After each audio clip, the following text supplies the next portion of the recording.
Thank you, Jennifer, and welcome everyone. Greetings on this special Martin Luther King Day. Each day here at Norton Healthcare, I'm lucky to lead the very talented group of marketing communications professionals that support Norton Healthcare, but today it's my pleasure to introduce you to Dr. Lewis Brogdon. Dr. Brogdon's resume is really quite impressive. He is chair of the Department of Religious Studies at Simmons College. He is research professor of preaching and Black church studies at the Baptist Seminary of Kentucky. He was invited to the White House under President Obama in 2014. He's lectured in Jerusalem and Haiti, and he's written 7 books and over 25 articles, several of which I've been lucky to read. I met Dr. Brogdon virtually when I was a student in a class of his at Simmons College that was open to the community.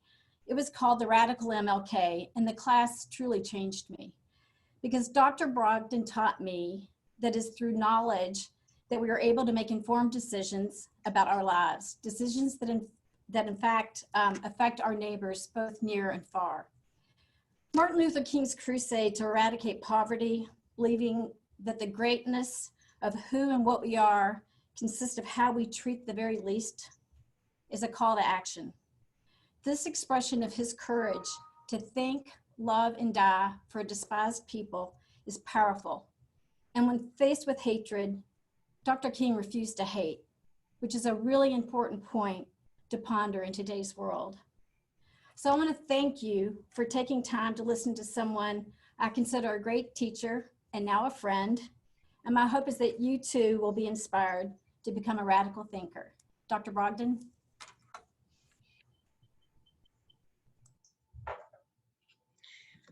Good afternoon, everyone. I am excited and honored to be able to spend some moments with you talking about not only my favorite theologian and intellectual, but America's greatest intellectual and religious leader. And that is, of course, Dr. Martin Luther King, Jr. And so I don't want to waste too much of our time with preliminaries, because I believe you're going to be surprised at what you're going to learn. But I do want to, on behalf of Simmons College of Kentucky and the Baptist Seminary of Kentucky, I want to express my gratitude to the team and our partners here in the Louisville community, the good people of the Norton Healthcare system, for this wonderful collaboration that brings the best of what Simmons stands for as an HBCU in this community. And I am appreciative of the opportunity I have to talk about Dr. Martin Luther King, Jr. So I'm going to jump right in and share my screen. I mean, you're basically going to get what students get in my Dr. King classes. I believe you're going to be inspired. I want to talk about Dr. King's dream and his nightmare. A lot of people know about one, but not necessarily the other. I want to begin with just a couple of articles that I've written. One in a magazine out of Virginia called Virginia Capital Connections, where I wrote an article entitled The Unknown King.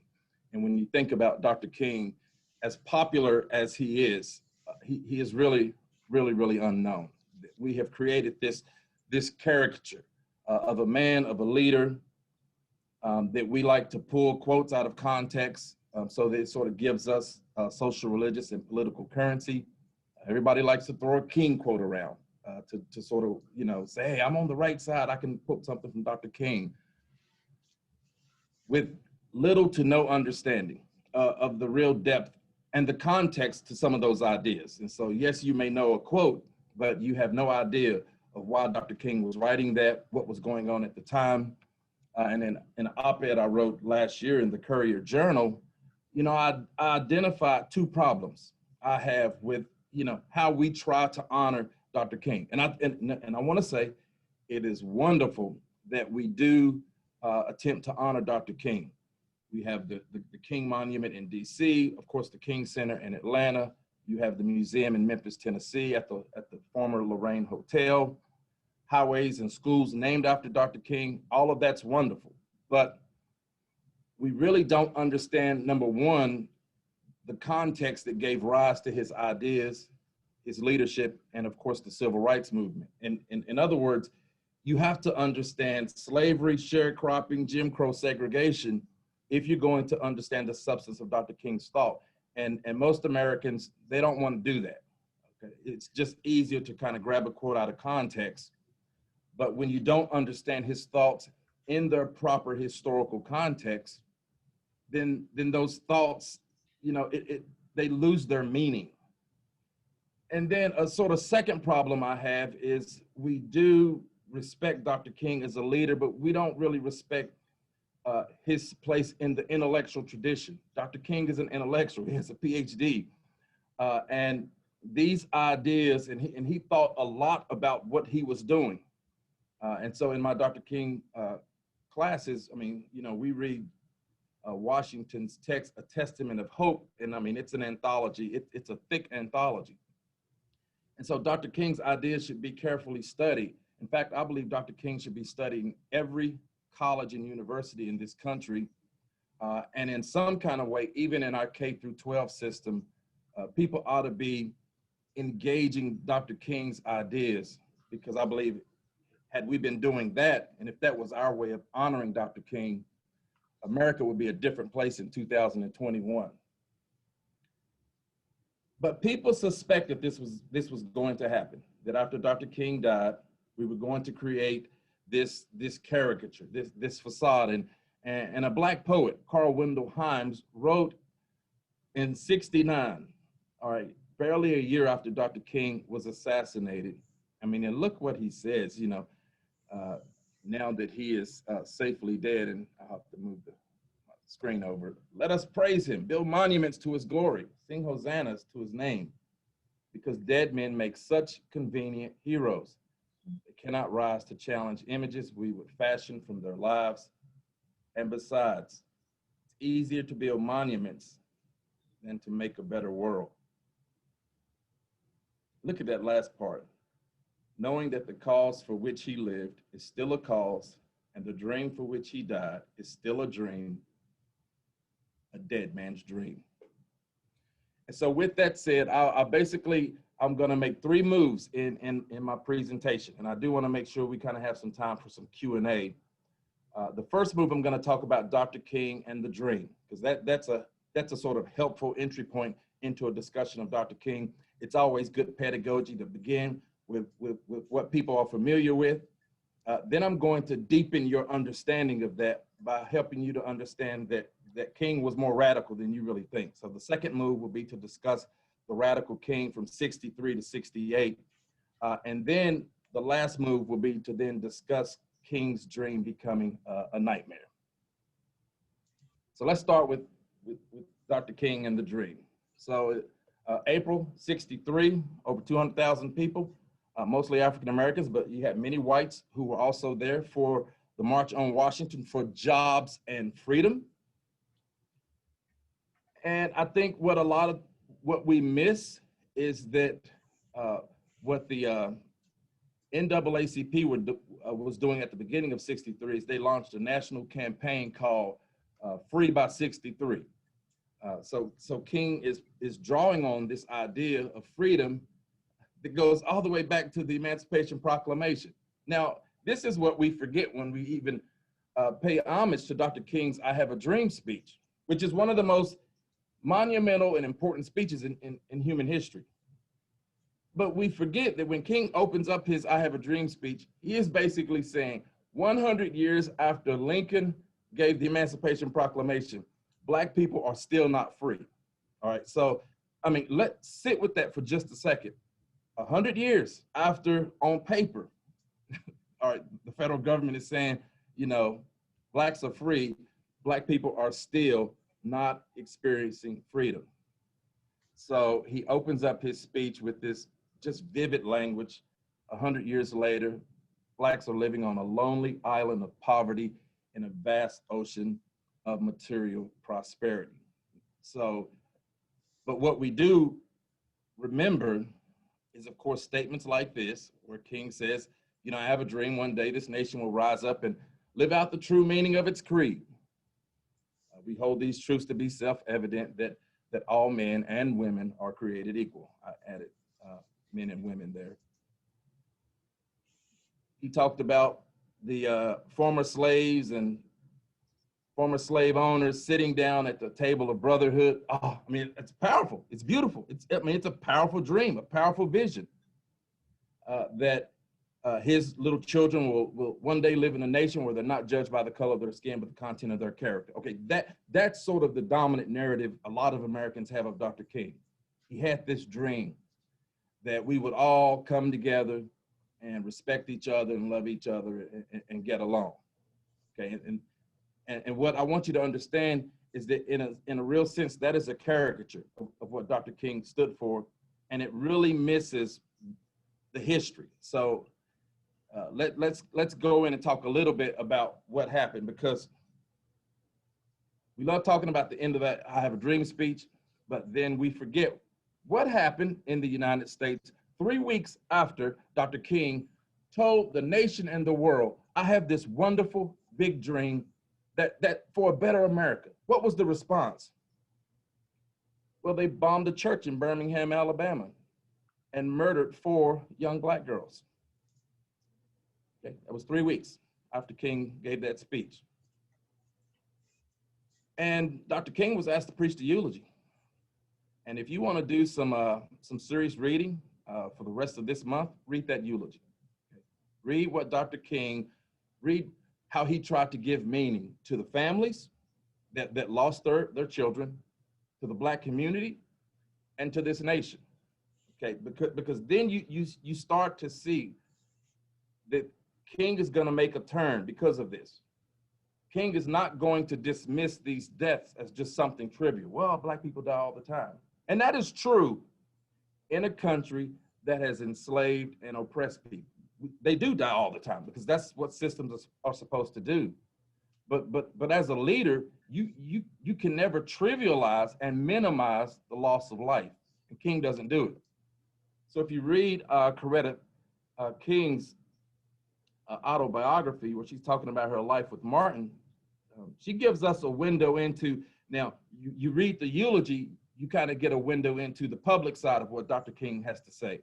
But when you read Coretta's autobiography, you kind of get a personal opportunity to sort of sit in the room with them as they grapple with what this really means. And what she said was that that bombing shocked both of them. She said it was a devastating shock that anyone could have such hate in his heart as to kill innocent children. And look at the language that I put in bold. It caused them to reassess the whole situation, that they had underestimated the virulent depth of white hatred. And you start hearing this language about it's going to take more time and a lot of time. Okay, you're going to hear this revisited a lot in 67 and 68. So there's this dream that we can live into something, but then all of a sudden there's this realization where we can, but it's not going to happen anytime soon because we really underestimated what we're actually fighting and confronting.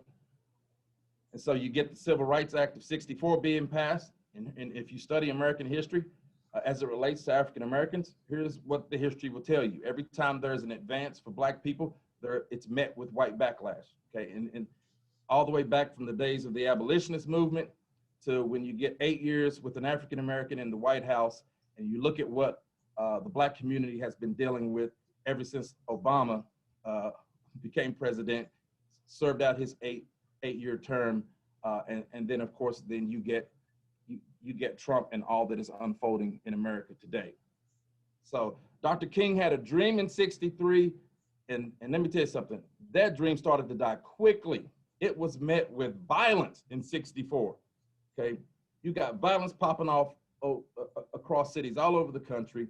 The KKK reasserts itself, gains key leadership posts. It sounds familiar, okay? You know, the names are different, but it functions the same way. If there are white businesses who were patronizing Blacks, being supportive, they were met with intimidation, mob violence called nigger lovers. And then between June and October, you got Black churches being bombed.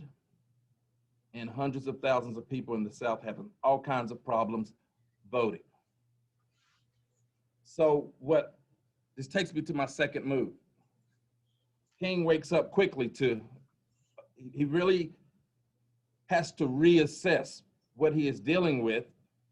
And in reassessing what he's dealing with, King becomes more radical, okay?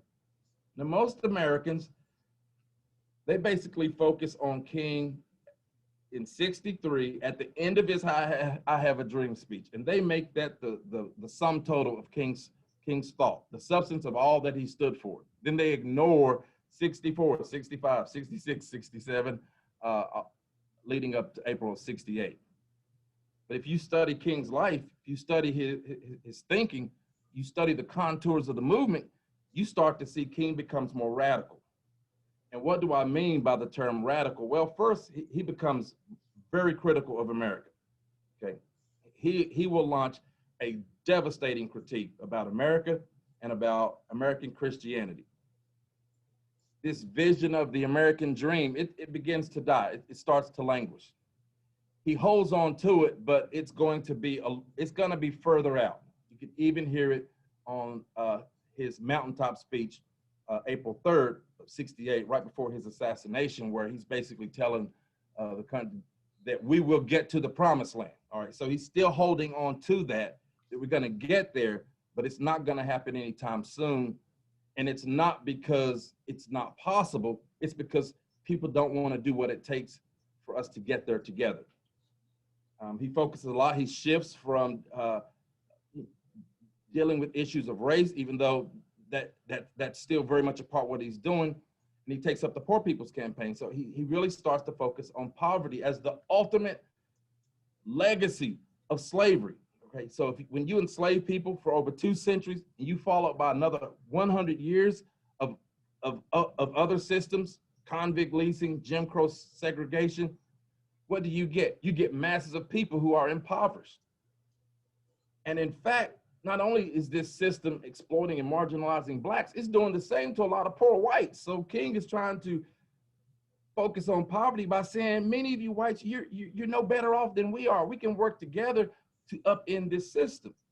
King becomes more responsive to the Black nationalist tradition, the folks who are saying, King, you're trying to be too nice, especially with this nonviolence, and we must love our white brothers and sisters. They're trying to kill us.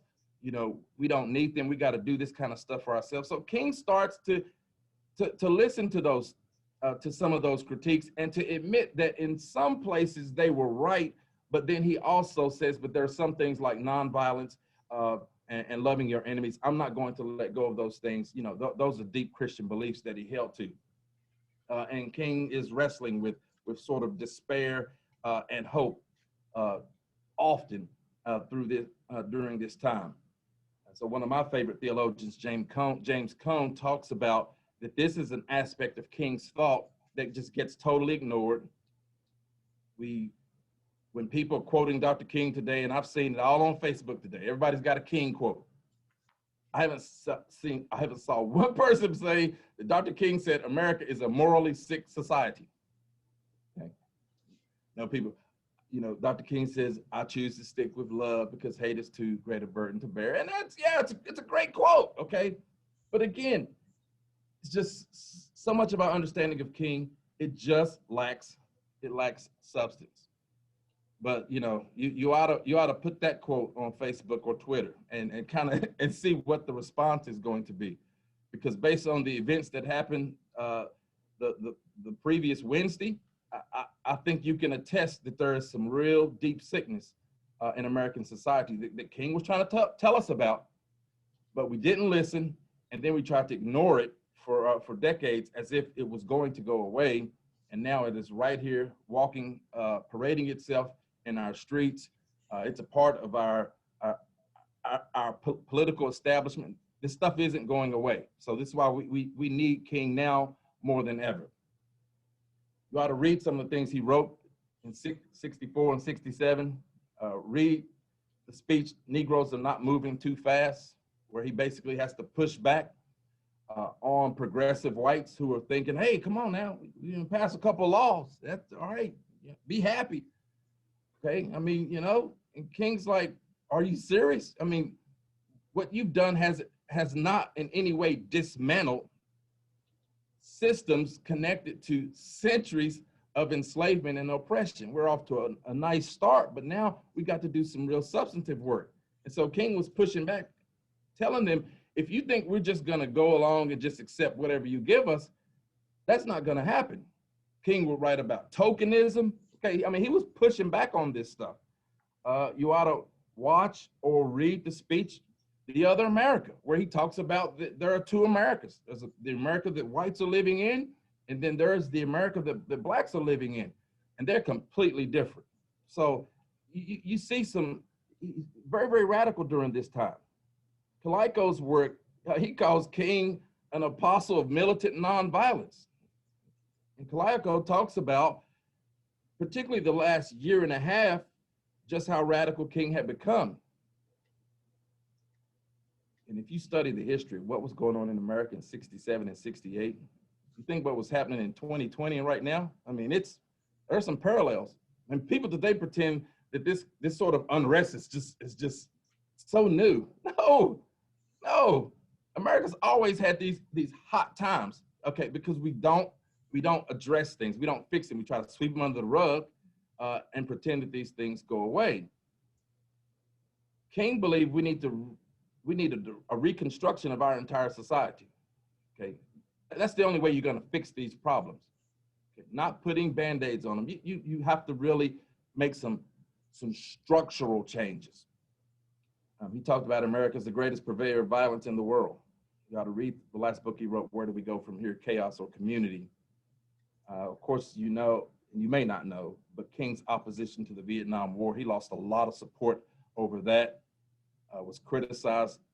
I mean, a lot of the progressive whites that were marching when it came to voting rights, once he started speaking out against Vietnam, and it's not just his past, and it wasn't just because he was a pacifist, it's because he understood a country committed to the military-industrial complex is not going to invest in the programs needed to uplift the poor. All right, and what happened in America? We spend more on defense than all the advanced nations combined. Okay. We have to build bombs, and then you have people out on our streets with signs. And it's more important that we have these stockpile of bombs, and you ought to study our federal budget and just how much waste is in defense. If you cut a portion of that, we can do some substantive things to really help Black and white people, but we refuse to do it. So it's very convenient that then what happens? People forget that right before King's assassination, most people were against him. Everybody loves him today, but nobody wants to really interrogate, wait a minute, if King was so respected and so, if we appreciate him so much today, why were so many people against him in 67 and 68? To understand that, I think we need to kind of explore this idea that King had this dream, but his dream became a nightmare. And I want to stop for a second because I want to give you an opportunity to hear Dr. King talk about this, because I'm pretty sure you probably haven't heard him actually say this. So let me click these dialogue boxes so that there's audio.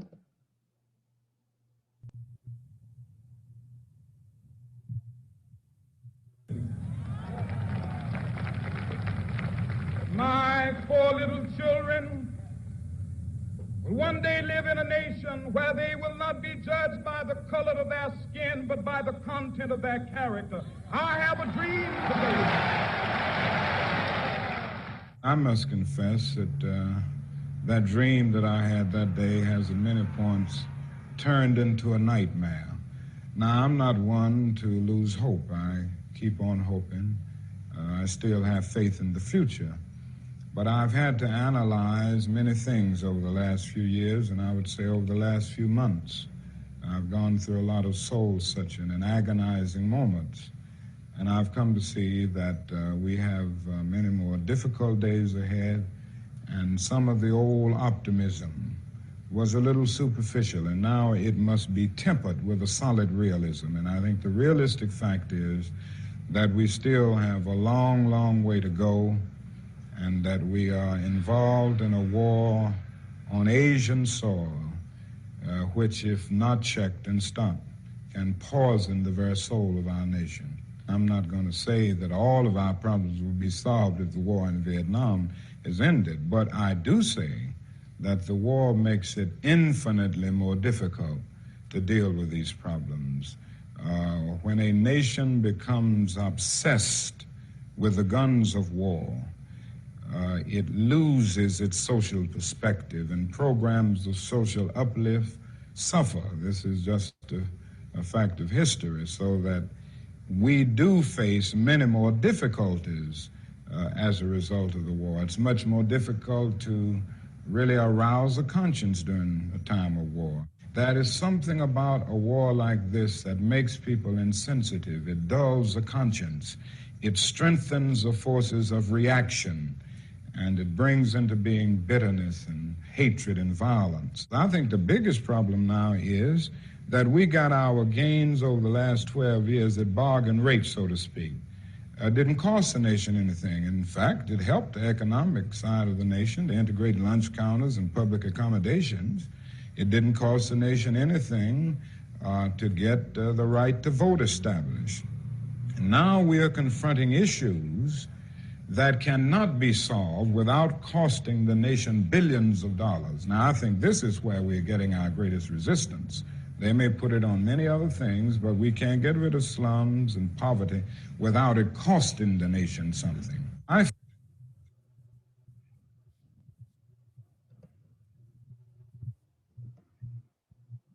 Now, I want to pause a moment before I go back to my slides, because I want you to just for a moment sit with what you just heard. Number one, I would like to ask, and once we get to Q&A, give me some feedback on this.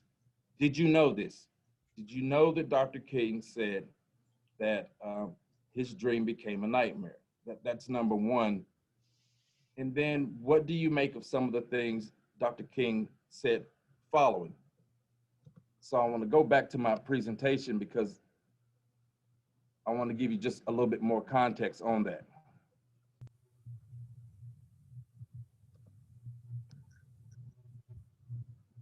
So this was in May of '67.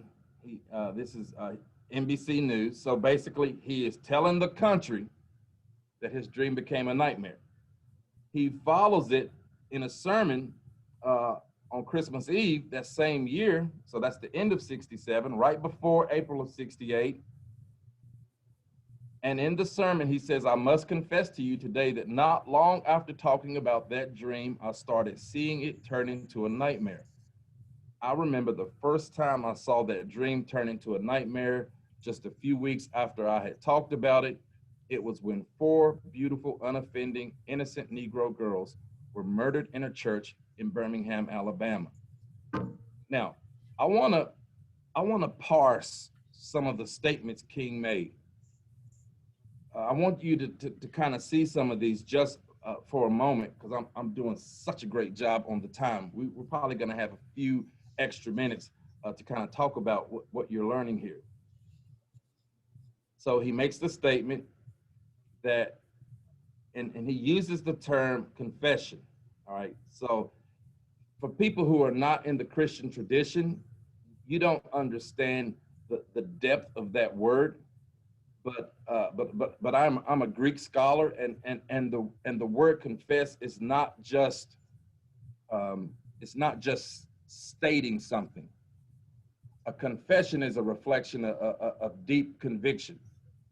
In the Greek, it means to agree with someone. And so he has come to this realization, and from the realization, he is now confessing something. Okay, so you can't trivialize the first statement he makes, because when he uses the language of confession, this is what Christians do in churches. They confess their beliefs, they confess sins. I mean, so it's no small thing when he says his dream has turned into a nightmare. And he shows you that this is not just some flippant statement that he's making. Look at the language of saying he's gone through a lot of soul searching and agonizing moments. In other words, King as an intellectual, King as a leader, he is being responsive to the moment in which he finds himself. He is not ignoring the facts. He is not ignoring reality. He is in a conversation. He is in a dance with reality. And based on the contours of the movement and the ebbs and the flows and the ups and the downs, King is trying to make sense of this. And that's why you soul search and you have agonizing moments. And it's because of that he is saying that some of the old optimism was a little superficial. Now folks, I'm going to tell you explicitly what that means. King is saying what he said at the end of his I Have a Dream speech was superficial. All right. So do you see what we do? King basically says, look, yes, I had this dream, but he says that was superficial. It was not realistic to lay before America this vision of this dream because America doesn't want that. That's the nightmare. That we can be better, but we choose to be worse. That's King's nightmare. So then he goes in talking about the war. And then that fourth point, he's gonna really unpack this in his book, Where Do We Go From Here? That's the last book that he wrote before his assassination. So what he is saying is when it came to the Civil Rights Act of, 64, when it's dealing with, integration and voting, he had the white progressive establishment behind him. But when it's time to dismantle the system that's disenfranchising the masses of blacks, when you want to get rid of slums and ghettos and challenge poverty, well, that's going to cost people who have benefited from racist policies like the Homestead Act, when the federal government, instead of giving freed slaves 15 acres, no, they denied any form of reparations for the millions of enslaved Africans, and then turn around and gave whites millions of acres in the Homestead Act, okay, 1860s. I mean, the same time. And you can trace the legacy of home ownership and wealth. That's over 46 million Americans today, white Americans, who are benefiting from a racist policy that excluded African Americans. Because you can't build wealth if you don't own land. And the federal government made sure that whites had land and made sure that blacks did not have land. And so when it's time to fix that, that's a problem the federal government created, well, then that's a problem the federal government has to fix. But I don't know, but that's gonna cost people something. So that's why they don't want to do that. And then they become resistant. Oh, King's a radical and he's the most dangerous man and all this kind of, because he's basically, really telling it like it is. Why is this important? Why is it important to know that King said his dream became a nightmare? Well, first, I believe it shows how we lie to ourselves as a nation, okay? And you will notice on the transition slide that I said King's dream became a nightmare in life and in death. Because his dream became a nightmare connected to very specific things happening in 63, 64, 67, 68. But I believe there's a sort of second dimension, a second element to King's dream becoming a nightmare. And that second part of the nightmare is what we do to really dishonor Dr. King. And you can't honor someone by lying on them. And that's what we do. We lie on Dr. King. We lie to ourselves as a nation. When he told the nation this dream became a nightmare, it's superficial, it's got to be tempered with some realism. We've got many, many difficult days ahead of us. Okay? But instead of taking that seriously, we take a part of his speech and we make that paradigmatic of his thought. But you need both, okay? You need to understand King's dream and his nightmare, because that not only helps you to understand Dr. King in a substantive way, it really helps you to understand America. It really forces you to deal with history and reality, not how his ideas are appropriated today. So as an intellectual, as a scholar, it's a hard day for me, because all I see are just abundant examples of people dishonoring Dr. King and what he stood for, you know, by lying on it, asking athletes and entertainers and politicians and leaders to talk about someone they've never studied. What have you read of Dr. King? And to just, it's just painful sometimes listening to people who try to make stuff up. You know, he was this and he was that and he meant so much. And it's like, well, yes. But if you study someone, then you can make some intelligent comments about someone's legacy. So this is why you heard Dana's introduction. She studied Dr. King for a semester. That's what happens when you take the time to educate yourself. But just let me give you a little history before I wrap up. What's up with our fixation on King and the American dream? Well, it really goes back to the whole genesis of this very day. So Jimmy Carter was the first to call for recognition of Dr. King in '79. That unleashed a sort of debate in Congress about King, because remember, he's going from in '67, '68, from someone who's being hated to someone that America's going to somehow appreciate love. So how are you going to make the shift if so many people against him? He gets assassinated. But number one, that kind of helps soften some of the resentment, because it's like, oh, wow, yeah, somebody killed him. He was right about some things, you know. So what they did was they focused on that part of his "I Have a Dream" speech where he's talking about black and white children holding hands in unity. And that became the sort of dominant image of King, because that was probably the only way you were going to get Congress to eventually approve this MLK Day that we are celebrating today. All right, so I mean, so just think about this. Think about this. We kind of have to reframe everything he stood for so that we can honor him. All right, and in the Black community, you can't fault Coretta, Ralph Abernathy, and other leaders in even though they knew King stood for so much more. But you know, but as a Black leader, you do want King honored in this country, because what he went through, it was terrible. And so they were willing to accept this. But I'm going to show you. Listen to as Reagan is signing this into law and talking about Dr. King. Look at what Reagan says. Traces of bigotry still mar America. So each year on Martin Luther King Day, let us not only recall Dr. King, but rededicate ourselves to the commandments he believed in and sought to live every day. Thou shalt love the Lord thy God with all thy heart, and thou shalt love thy neighbor as thyself. Oh, wait a minute. Are you talking about Jesus or Martin Luther King Jr.?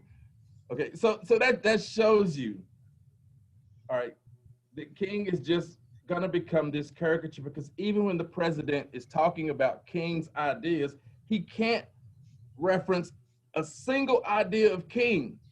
He pulls something out of the New Testament, out of the Bible, and there's nothing wrong with that wonderful commandment, but that's not really what Dr. King was talking about. But that just shows you that King is going to just become this caricature. And so in 2021, there is an appreciation of Dr. King and an acknowledgement of his greatness, and that is wonderful. But it lacks depth, context, and complexity. And often his ideas are misrepresented. So if you have posted something on social media and you don't understand the context of it, you ought to take it off. You ought to take it off. or you ought to admit you don't understand the context and say, you know what, I'm going to study about this. So I'm going to be teaching a class on Dr. Martin Luther King Jr. It's going to be offered beginning in the first Wednesday in the month of February. You go to justfaithministries.org to learn more about that class. I believe it's very, very inexpensive. It's probably under $100. It's a 6-week course. You can spend some time studying Dr. King. Because too many Americans have this flat, simplistic view of King. And I'm going to end with this. I believe it's dangerous for us to keep having this one-sided view of Dr. King. Because number one, it does not help us to make sense of the world that we're living in. Okay? If you keep arguing King is some dreamer, and you don't get into the substantive issues King was talking about in his writings, then you're not going to understand the world back then, and you're not going to understand the world that murdered George Floyd, Breonna Taylor, Ahmaud Arbery, and so many others. Okay, so if you want to understand this world, then you got to move beyond this one-sided view of King.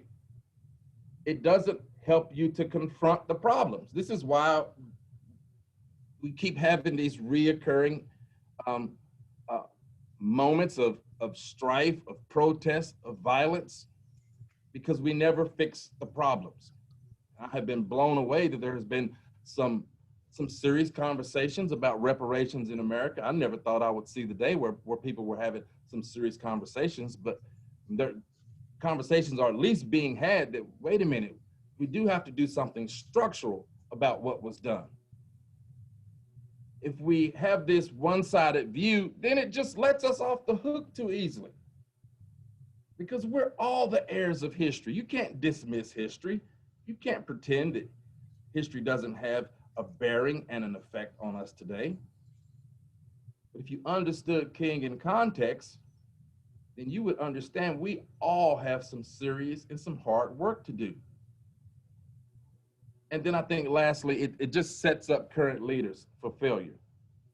And our Black communities for just continued suffering and bitterness that either manifests itself in self-hatred or violence.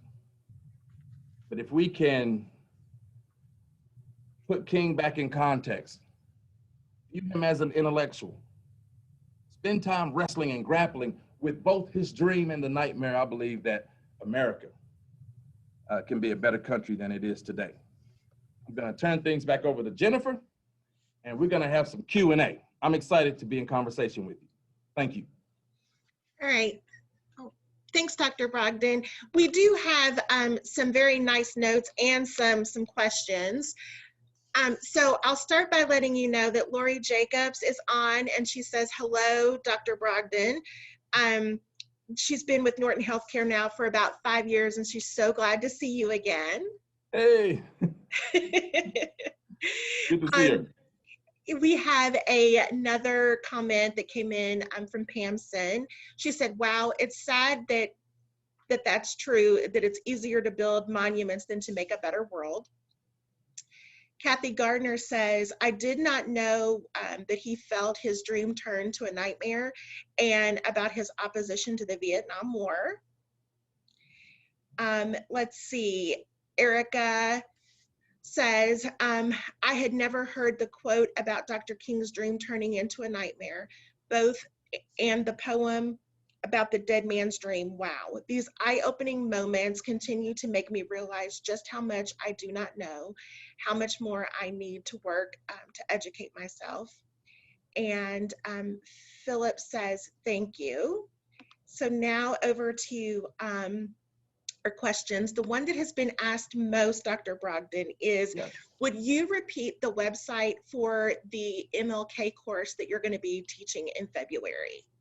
Yes, it's justfaithministries.org, justfaithministries.org. And in fact, I will pass along a flyer and share it with all of you. On this Thursday night, I'm actually teaching a webinar on why you should take a class on Martin Luther King Jr. And so it's kind of like the teaser for this class. And so if you're interested, it'll be this Thursday at 7 p.m. And I'll make sure that that I'll pass that link on, and they'll be able to share that with anyone who wants to join us. I think King is a studying King is it's an accessible way into understanding Black issues, because basically in our K through 12 educational system, only 9% of the educational content deals with Black issues.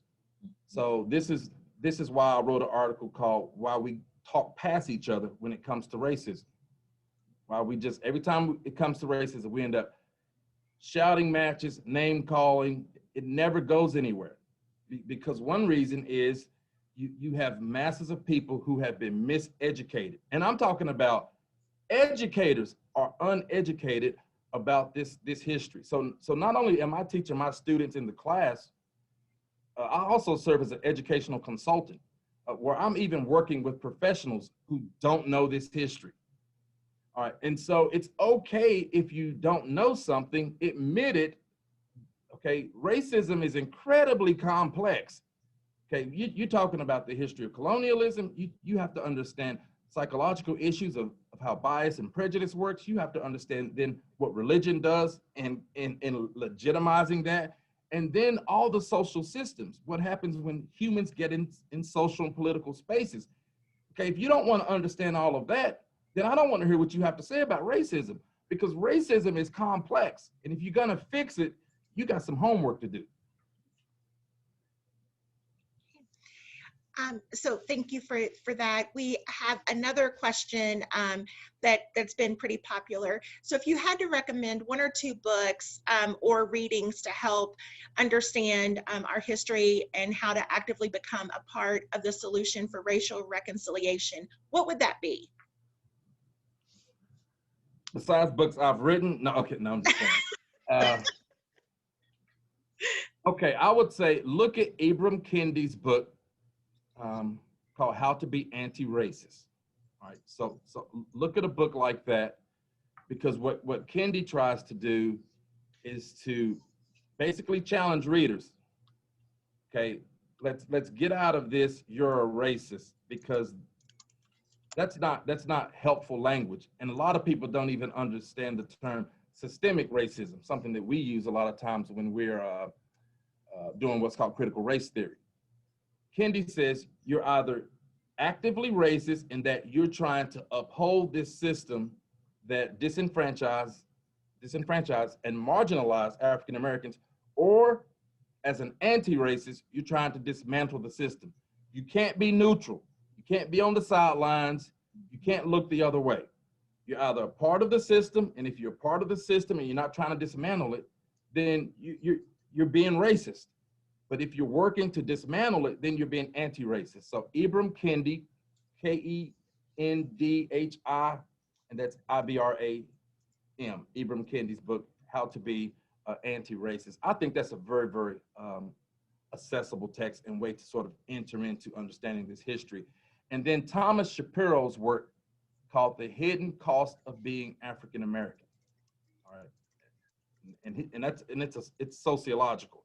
So he talks about the wealth divide, because the data on wealth is that the average Black family has $5 for every $100 in wealth that white families have. The Black community has 2.6% of the wealth in this country. We're 13% of the population. We have 2.6% of the wealth. We have the same level of wealth we had when we left slavery. What?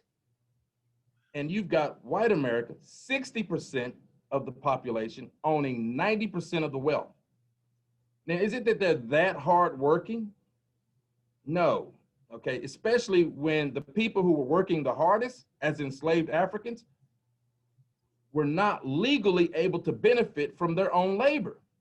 So that's a system. And by 2053, the Black community will be at zero wealth. So don't let Obama, Tyler Perry, Oprah Winfrey, don't let the very few Blacks, okay, because they're the reason we're at 2.6. The masses of Black people are poor. Our Black institutions are poor. We don't have endowments. We don't have generational wealth because of laws, okay, that made sure we are where we are today. And the only way we're not going to be a permanent underclass in this country, and that's the road we're on, is we're gonna have to do some things at the level of policy, which is why I'm deeply involved in politics as well, because we have to advocate for policies and laws that's going to correct these things, or the Black community is gonna experience the same thing our sisters and brothers in the Native American community have experienced. Thank you so much for that. So the next question is, do you think that King's writings' susceptibility to quote mining is why he was held as the central figure of the civil rights movement over other civil rights leaders like Malcolm X, Fred Hampton, etc.? Now, read that again. Sure. Do you think that King's writings' susceptibility to quote mining is why he was held as the central figure of the civil rights movement over other civil rights leaders like Malcolm X, Fred Hampton, etc.? I think the easy answer to say is yes, but I think there's also, it's just a lot of complexity in how America has latched on to King. Because, I mean, if you want to do an interesting study, you ought to compare King and Malcolm X, okay? Because, I mean, they were critical of each other. But King was much more of an inclusive figure for whites in the 50s, you know, when he was doing his work in Montgomery with the bus boycott, et cetera. King becomes more radical the older he gets. Right before his assassination, Malcolm starts out, he didn't want to have anything to do with white people. I mean, Malcolm was, I mean, he was off the chain. All right, but then he goes to Mecca, and Malcolm becomes bigger in his thinking. So sort of Malcolm and Martin, they sort of cross each other in some very, very interesting ways.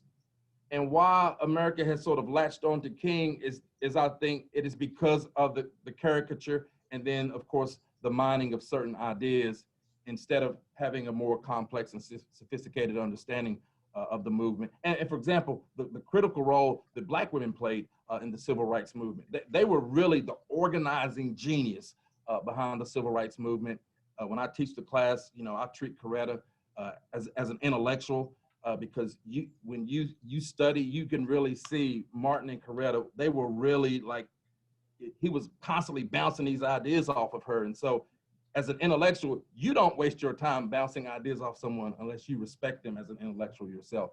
And so Coretta, when you read her work, you know, she understood the movement. And of course, she carried that work on after his death. Perfect. Okay, so the next question is, what do you think about the saying, to be a Black American that is woke and conscious about America's truth and racism is to be constantly angry? I'm not sure who said this, but this statement is a lot. There's a lot of truth here, and thanks for your presentation. Yes, that's a wonderful question. That's James Baldwin. All right, one of our great Black intellectuals, and I will add to what Baldwin says that when you understand the substance of this history and all of these complex systems, and what it has created and the profound suffering that it has produced, not only does it cause rage, it also causes so much pain. Okay, if you read slave narratives, and can you imagine the sum total of your life being a person who was enslaved and owned by someone, and you have to carve out a life of meaning as a person who is enslaved? That's the sum total of your life. Can you imagine what? So I enter into that world, or into the world of the system of mass incarceration, where this system is incarcerating more people than any other nation in the world. And there's an incredible amount of pain in our system of mass incarceration. There are a lot of Black people in jail who should not be in jail, and there's nothing they can do about it. They're there. Okay. And so not only does it cause rage, because, you know, look at the research on sentencing. The darker your skin, the more harsh your sentence is going to be. It could be the same crime a white person commits. But man, if you're a dark brown brother, if you're a black brother, you're going to get the book thrown at you when it comes to sentencing. And it can be the exact same crime a white woman committed, but the sentencing will not be even. But then you put this data in front of the nation and everybody tries to act like we don't have a racism problem.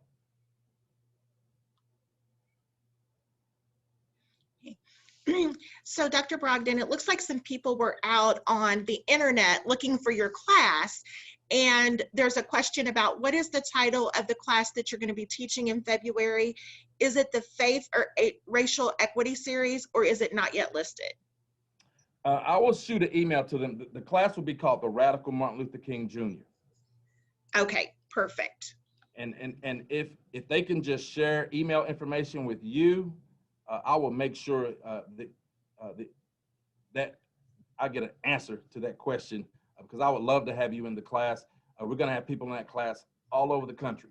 So it's going to be I'm teaching the nation about Dr. King. It's very exciting. Okay. So we have another question that says, thank you for giving us resources for deeper understanding, and that they're looking forward to reading Where Do We Go From Here? Yes. And then the question is, not that you have a crystal ball, but from your studies of King, what progress do you think we could have made during the time of the Vietnam War had we not been actually involved in the war? Let me just reframe that question a little bit. That is such a good question. Oh my gosh, you all are great students. If let's just say America listened to Dr. King and we said, you know what, we live in a dangerous world, so you're not going to be able to disband the military. Nobody is saying that, but we don't have to. What we do with war is grotesque.